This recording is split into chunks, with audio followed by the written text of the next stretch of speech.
Om Swastiastu.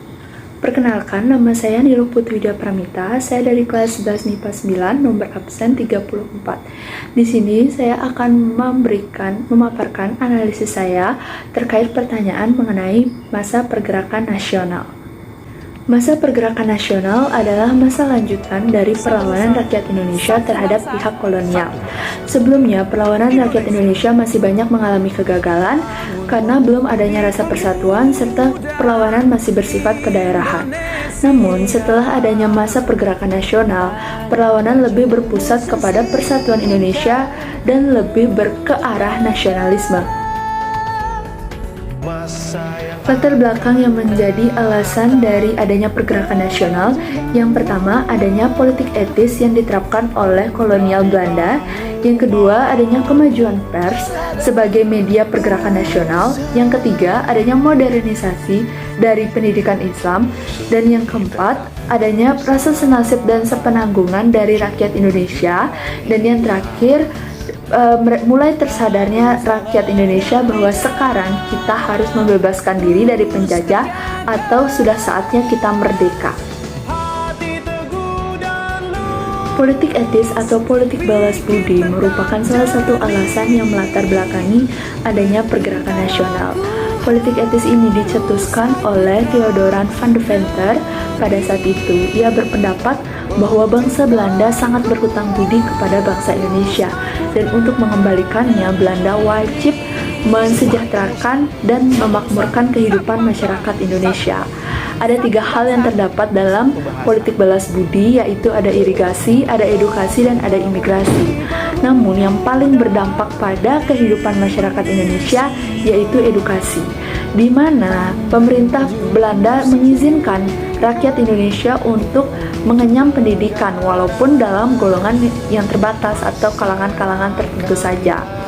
Nah, dari kesempatan inilah kemudian masyarakat Indonesia mulai tahu dengan adanya ilmu pengetahuan. Selain itu dipengaruhi oleh pengajaran-pengajaran barat, mereka mulai memiliki pemikiran-pemikiran baru, ide-ide baru yang nantinya akan menjadi sumber cikal bakal dari pergerakan nasional. Dan orang-orang ini yang nantinya akan menjadi tokoh-tokoh pendirinya atau sebuah organisasi di masa pergerakan nasional. Karena mereka, setelah mereka sadar, mereka punya pengetahuan, mereka sadar bahwa selama ini kita harus merdeka. Kita tidak boleh lagi ada di bawah atau terhadap penindasan kolonial Belanda. Organisasi-organisasi yang terbentuk pada masa pergerakan nasional sangat banyak sekali, apalagi terus berkembang dari tahun ke tahunnya. Namun ada beberapa organisasi yang sangat terkenal dan menjadi awal dari cikal bakal berdirinya organisasi-organisasi lain. Antara lain, yang pertama ada Budi Utomo. Budi Utomo didirikan pada tanggal 20 Mei 1908 oleh Dr. Sutomo dan dibantu dengan dokter-dokter lainnya.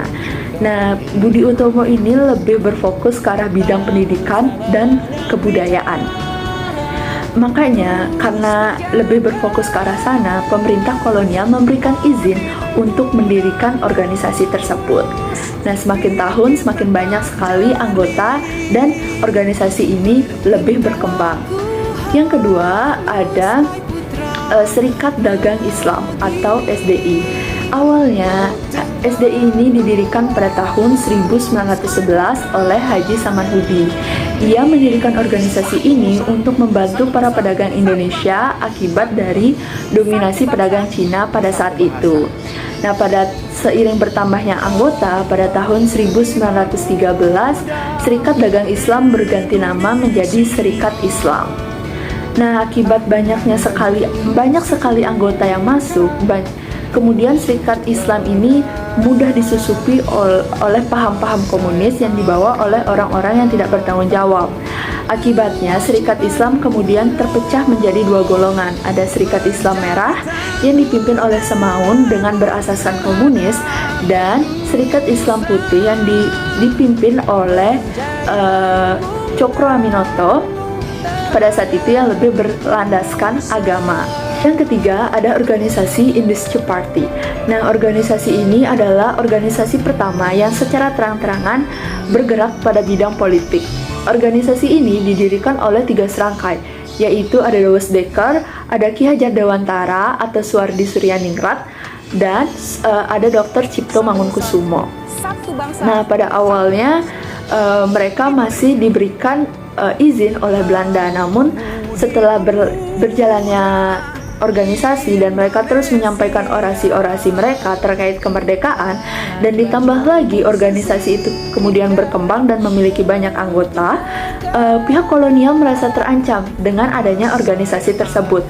Kemudian 3 pendiri organisasi ini diasingkan ke arah yang berbeda. Karena itu banyak sekali perlawanan yang muncul karena ketidaksetujuan rakyat Indonesia terhadap pihak Belanda. Akhirnya mereka ditarik kembali dan diasingkan ke Belanda pada masa itu. Di Belanda, mereka bertemu dengan pelajar-pelajar Indonesia yang saat itu sedang belajar di Belanda, antara lainnya ya Muhammad Hatta. Di sana mereka mendirikan suatu perkumpulan yang dinamakan Perhimpunan Indonesia. Nah, dari 4 organisasi tersebut kemudian banyak sekali organisasi kecil yang bergerak di berbagai bidang yang mulai muncul di pergerakan nasional. Contohnya di bidang politik ada GAPI dan PNI, di bidang kewanitaan ada Keutamaan Istri dan lain-lainnya. Latar belakang adanya Kongres Pemuda akibat berdirinya organisasi-organisasi pemuda yang kemudian merumuskan Kongres Pemuda. Pada awal berdirinya organisasi pemuda tersebut masih bersifat kedaerahan.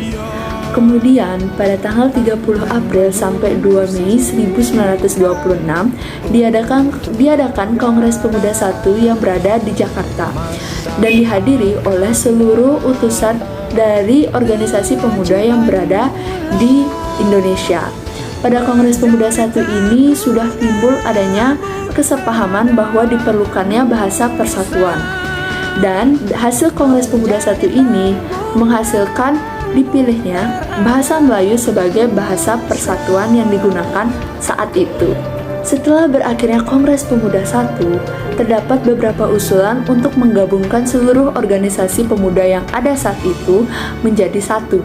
Nah, pada tahun 1927 terdapat pertemuan yang dimana pertemuan itu berhasil mendirikan sebuah organisasi yang diberi nama JONG Indonesia. Pada tanggal 28 Desember 1927, JONG Indonesia melakukan kongres pertamanya pada saat itu. Di sini juga diubah dari namanya JONG Indonesia menjadi Pemuda Indonesia. Setelah dari kongres tersebut, PPPI membentuk suatu panitia yang dinamakan Panitia Kongres Pemuda II. Nah, di Kongres Pemuda II ini diketuai oleh Sugondo Joyo Puspito. Kongres Pemuda ini akhirnya dilaksanakan pada tanggal 27 sampai 28 Oktober pada tahun 1928. Kongres Pemuda II ini juga dilaksanakan dalam 3 tahap. Nah, puncaknya Kongres Pemuda II ini menghasilkan Ikrar Sumpah Pemuda yang kita kenal sekarang sebagai wujud dari Persatuan Pemuda Indonesia pada saat itu. Kaitan antara Kongres Pemuda dengan perkembangan nasionalis dapat dilihat dari sebelum dimulainya Kongres Pemuda I. Masih banyak sekali organisasi pemuda yang masih bersifat kedaerahan. Namun setelah adanya Kongres Pemuda I, mereka mulai menyadari artinya persatuan dan mulai tersadar akan hal itu. Setelah selesai, mereka mengusulkan untuk mengumpulkan atau menyatukan semua organisasi pemuda yang ada di Indonesia menjadi satu. Makanya terbentuklah JONG Indonesia atau Pemuda Indonesia. Dan pada puncaknya, pada Kongres Pemuda II, seluruh pemuda di Indonesia bersatu dengan adanya Ikrar Sumpah Pemuda yang kita kenal sekarang. Bunyi Ikrar Sumpah Pemuda. Pertama, kami, putra dan putri Indonesia, mengaku bertumpah tanah yang satu, tanah Indonesia. Kedua, kami, putra dan putri Indonesia, mengaku berbangsa yang satu, bangsa Indonesia. Ketiga, kami, putra dan putri Indonesia, menjunjung bahasa persatuan, bahasa Indonesia.